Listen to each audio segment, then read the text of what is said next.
My child, behind every door lies a story. Behind every smile, there is a hidden truth. And behind every family, there are secrets we dare not speak. Today, I will share with you the untold true story of my grandfather.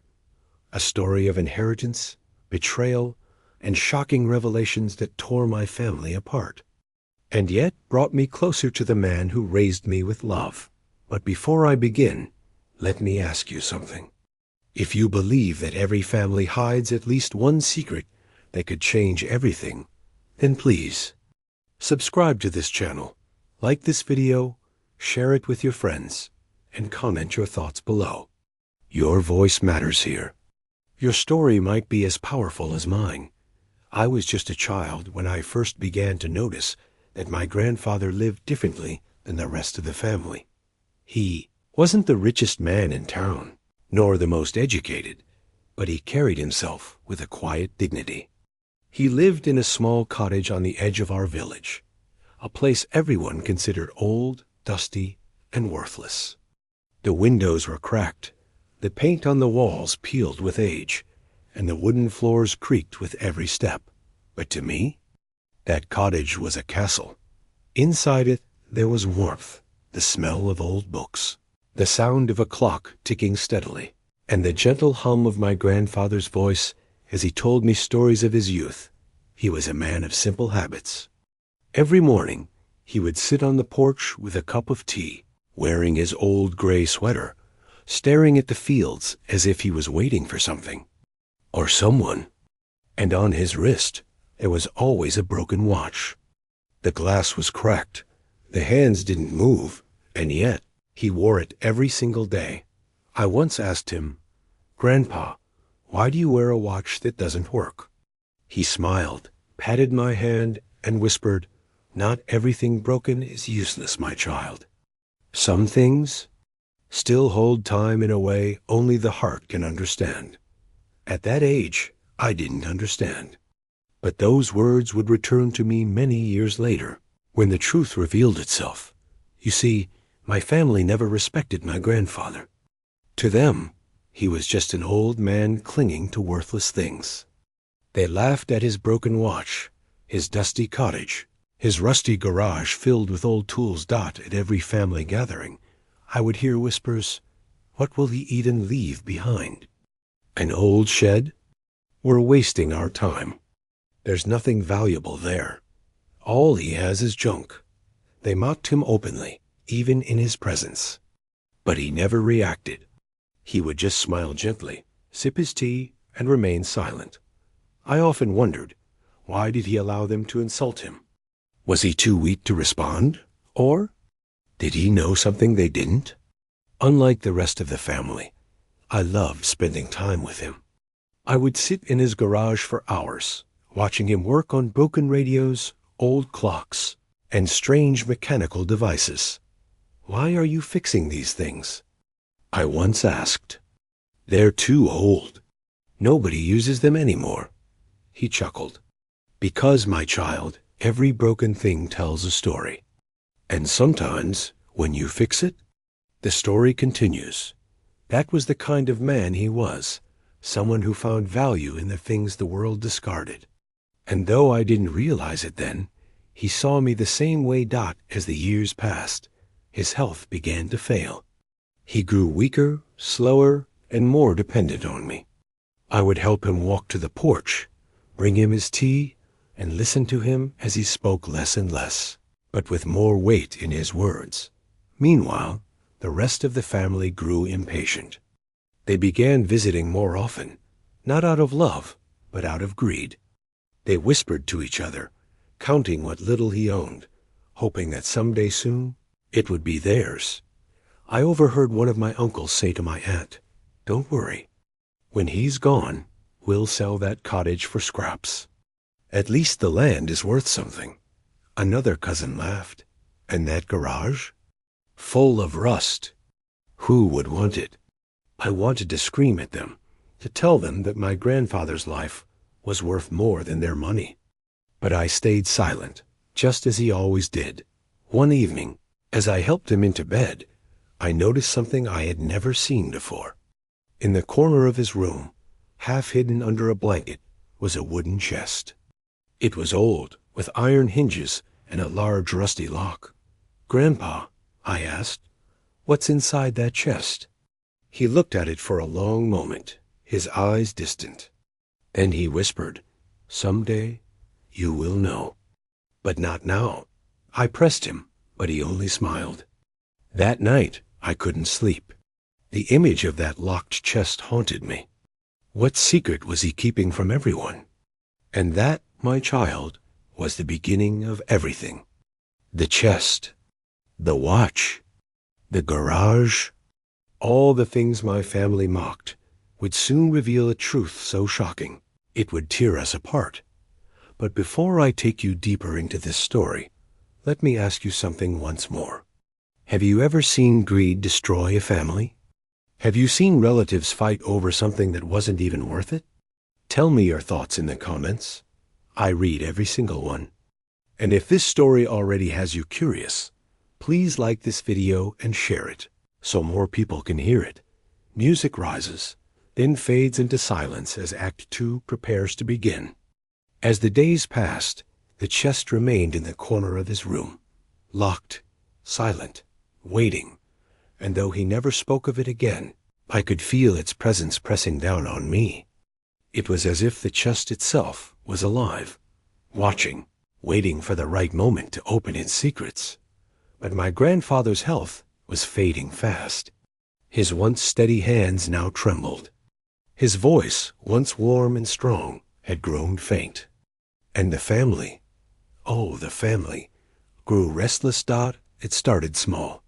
Aunties and uncles visiting more often, bringing fruits and soup, pretending to care. But behind their smiles, their eyes wandered around the cottage, measuring everything: the walls, the furniture, the land outside. One evening, I heard my aunt whisper to my mother, "Make sure he remembers us in the will." You know how these old men get, sentimental. He might leave everything to that child who spends all day in his garage. My mother said nothing. She only looked away, but her silence was an answer. Another day, my cousin sneered at me. "Why do you waste your time with him? When he's gone, all you'll have is junk. Leave the inheritance to those who can use it." I wanted to hit him, to shout, to fight, but I remembered my grandfather's calm smile whenever they mocked him. So I stayed quiet, but deep inside, I promised myself, whatever secrets my grandfather held, I would guard them with my life. As weeks turned into months, talk of the will began to fill the air. The family grew obsessed. Every meal turned into speculation. Every gathering ended with fights. Who do you think he'll leave the land to? Surely the eldest son should inherit. No, a house must go to the daughters. What about the garage? We should sell it. It was endless. I often saw my grandfather sitting quietly, listening from the porch as they argued inside. And every time, that same faint smile appeared on his lips. He never interrupted. He never explained. He simply watched. And that, more than anything, frightened me. One night, I woke to the sound of footsteps in the cottage. I crept from my bed and followed the sound to my grandfather's room. The door was slightly open, and inside I saw my uncle kneeling beside the wooden chest, pulling at the lock with a crowbar. "Stop!" I shouted. He jumped, dropping the tool, his face pale. "What are you doing?" I demanded. He stammered. I was just checking if it was safe. You know, for when he... Get out. I screamed. "You have no right." The noise woke my grandfather.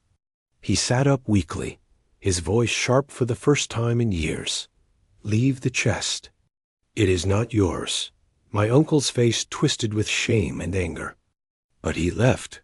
Grandfather's eyes met mine, and for the first time, I saw fear in them. "Guard it," he whispered. "Promise me you'll guard it." And I swore I would. After that night, his health worsened. Days blurred into nights. Doctors came and went, prescribing medicines that did little. I fed him soup, carried him to the porch when he was strong enough, and listened to his fading words. The rest of the family only grew more impatient. They no longer hid their greed. One afternoon, as I entered the kitchen, I overheard my aunt and cousin arguing. If we don't get something from him, I'll contest the will. You think you're the only one? Everyone wants a share. That child won't get it all. I clenched my fists, my heart burning with anger. To them, he wasn't a man. He was just an inheritance waiting to be divided.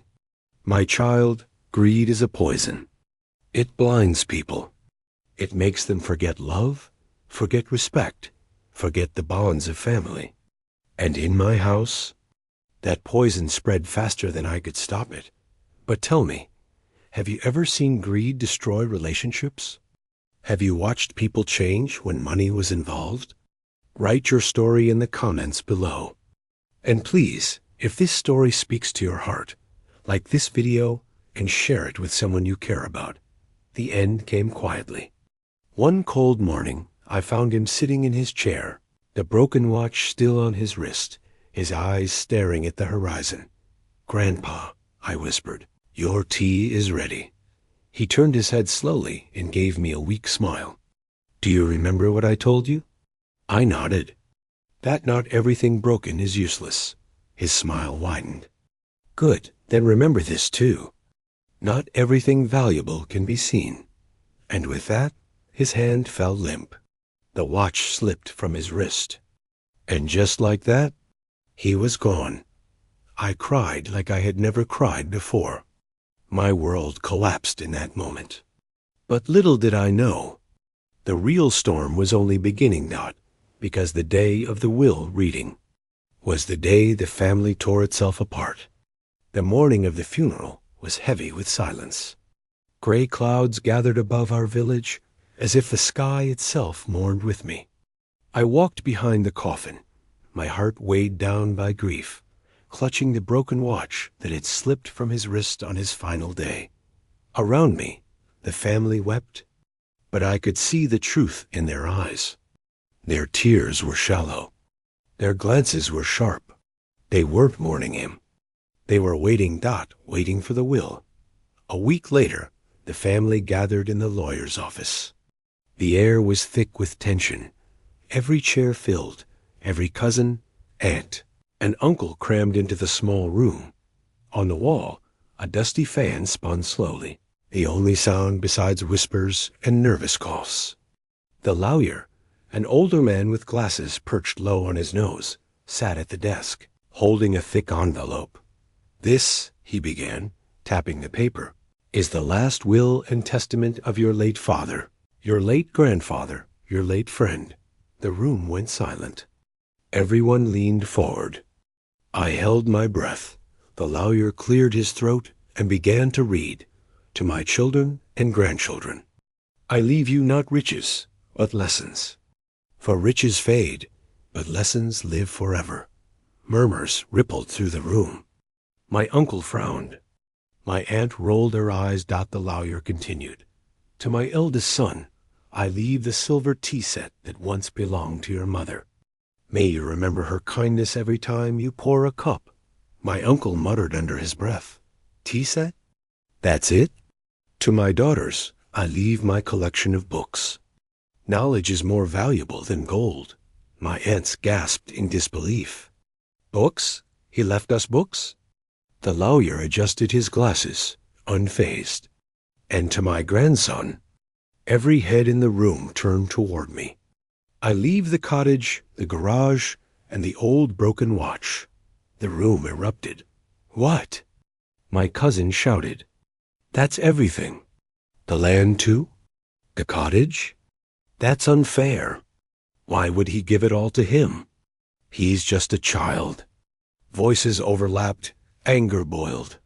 Chairs scraped against the floor as relatives stood, waving their arms, shouting accusations. My aunt slammed her hand on the table. "No, he must have tricked him. This isn't right. But the lawyer raised his hand calmly.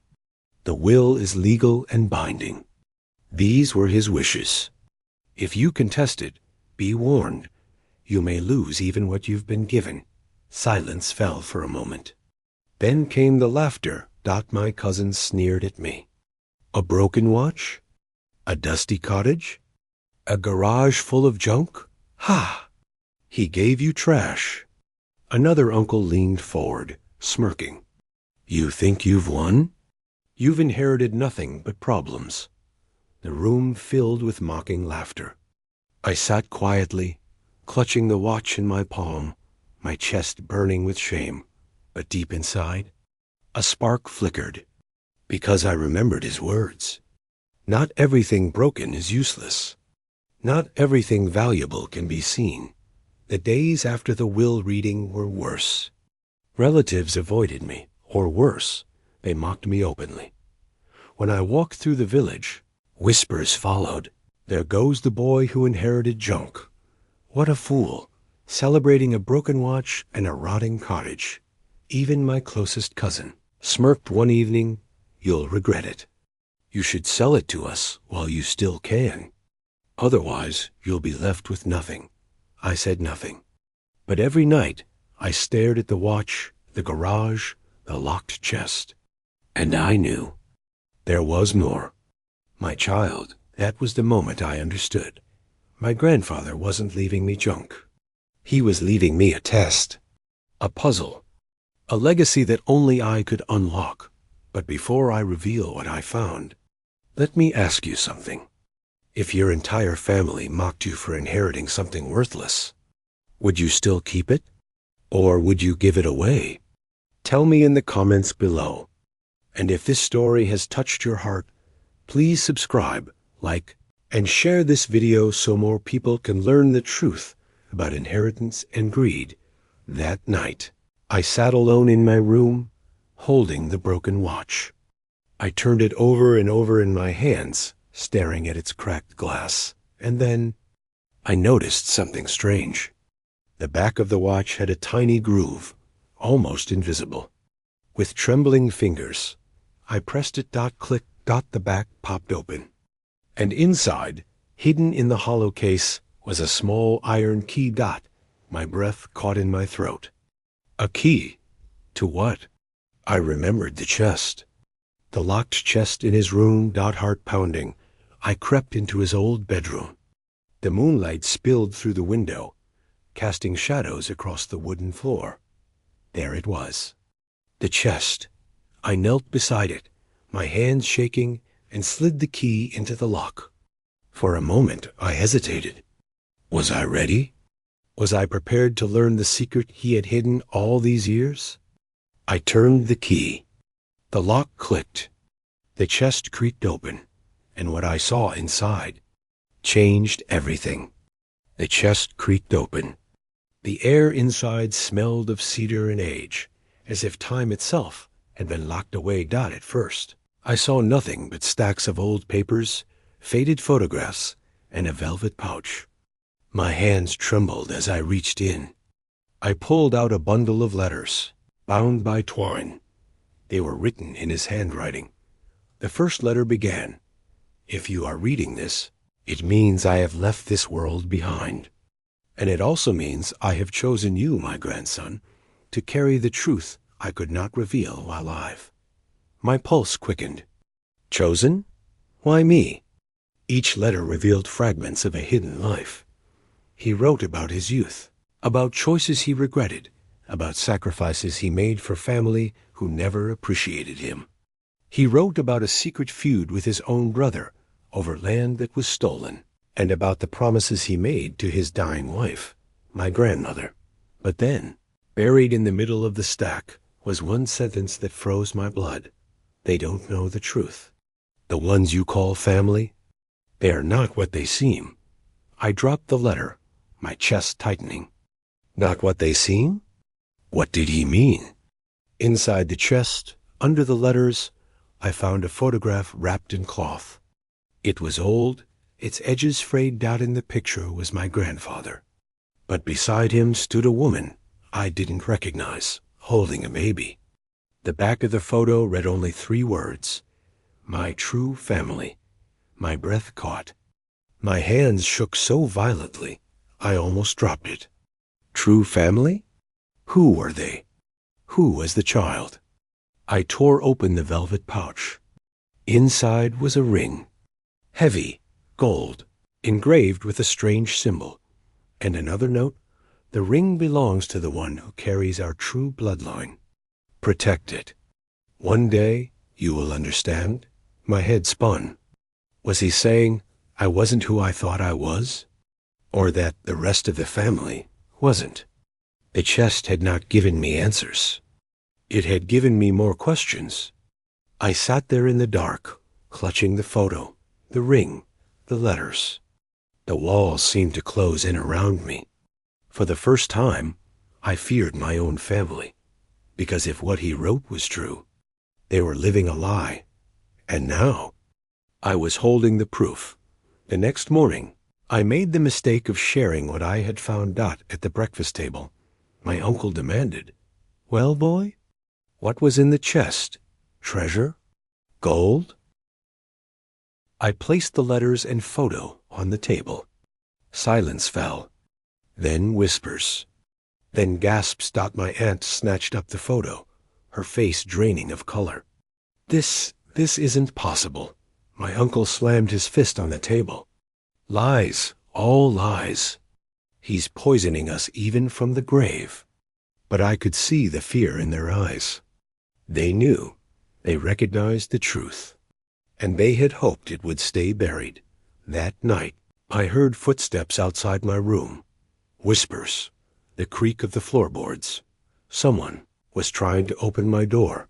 I clutched the chest tightly, heart pounding, and whispered to myself, "Grandfather, why me?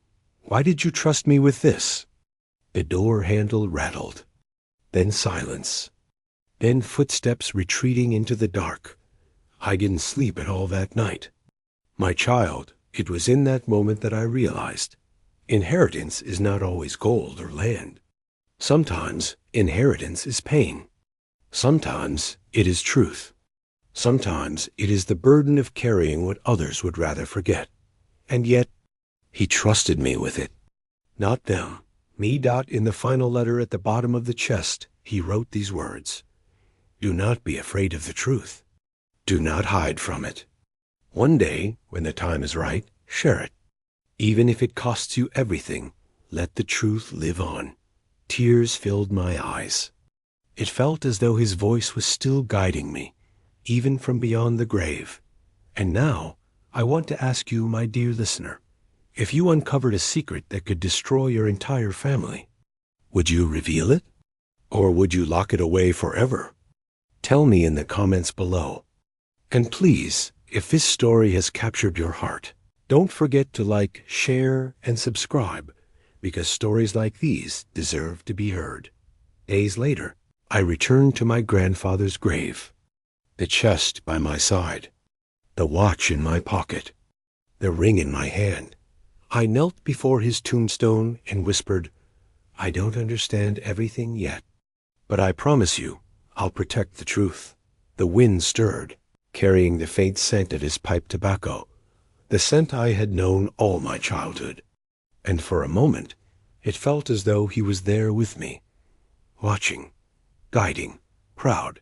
But little did I know, the truth I had uncovered was only the beginning, because the deeper I dug, the more dangerous the path became. And the more I realized, my grandfather's legacy was not just a gift got, it was a curse. The chest was still by my side. The letters, the photograph, the ring, they had shattered my understanding of family. But as I stared at my grandfather's grave, I knew one thing for certain. This was not the end. This was the beginning of a fight for truth. After the reading of the letters, the household grew colder. My uncle stopped speaking to me. My aunt glared at me with eyes full of poison. Even my cousins whispered behind my back. They saw me as a threat, not because of what I had inherited, but because of what I now knew. And in their silence, In their glares, I understood. The truth my grandfather had left me was more dangerous than any weapon. 1 week later, I returned to the farm. The barn, once mocked as worthless, now seemed to hum with secrets. I searched it from floor to ceiling, knocking on wooden beams, pressing against old walls. Then, I found it. Behind a stack of rotten planks was a narrow door, nailed shut. I tore at it until my hands bled, until finally the wood gave way. Inside, I discovered a hidden room got dust, hung in the air like ghosts. Inside were more chests, old ledgers, and a table where he had once worked in secret. And carved into the wall, with his own hand, were words I will never forget. The truth is heavier than gold, and far more dangerous. Inside the hidden room, I found ledgers filled with transactions, maps, and names. At first, they made no sense. But slowly, it became clear that my grandfather had uncovered corruption. Land stolen, fortunes hidden, lies told by his own brother, my great-uncle, and passed down to the very family now sitting across from me at dinner. Tables. They had built their lives on theft. And he had spent his life gathering the proof. That was why he hid it. That was why he chose me. I understood now. I had not inherited a chest. I had inherited a war. For nights, I couldn't sleep. The question haunted me. Do I reveal the truth and destroy the family name? Or do I bury it again and live with the lie? Both paths carried pain. Both paths carried sacrifice. But then I remembered his words. Even if it costs you everything, let the truth live on. And so I made my choice. Music softens, narrator's voice becomes intimate, inviting. And I want to ask you, dear listener, if you had the power to expose your family's darkest secret, but it meant losing them forever, would you do it? Or would you keep silent? Tell me in the comments. And if this story grips you, please remember, subscribe, like, and share. Your support keeps stories like this alive. I packed the chest, the ring, the watch, and the letters into a single trunk. I knew they were not safe in that house. So I left. I walked away from the land, from the bitter stares, from the poisoned meals. I walked toward a life built not on wealth, but on truth. But they did not let me go easily. My uncle confronted me at the gates. His voice trembled with rage as he shouted, "Do you know what you've done? You've ruined us all." I met his eyes, calm, steady. "No," I said. "Grandfather ruined you the day he chose truth over your lies. I am only carrying his will." His face twisted with fury, but he did not stop me. Perhaps deep down, even he knew the truth could not be silenced forever. Months later, I opened the last letter. The one I had been too afraid to read. It said simply, "My dear grandson, do not hate them. Do not curse them. They are blind because they chose to be. But you can see. Carry this sight with courage, and never let fear chain you. If one day the world learns of my truth, let it come from you. That is my final wish." Tears blurred the ink as I folded it back. I realized then, this was not just his story. It was mine now, too. Years passed. The land changed hands. The wealth shifted. But the letters, the watch, the ring, the chest, they stayed with me. And each time I looked at them, I remembered, inheritance is not what others leave you. It is the truth you choose to carry, and I chose to carry his. My child, remember this. Wealth fades.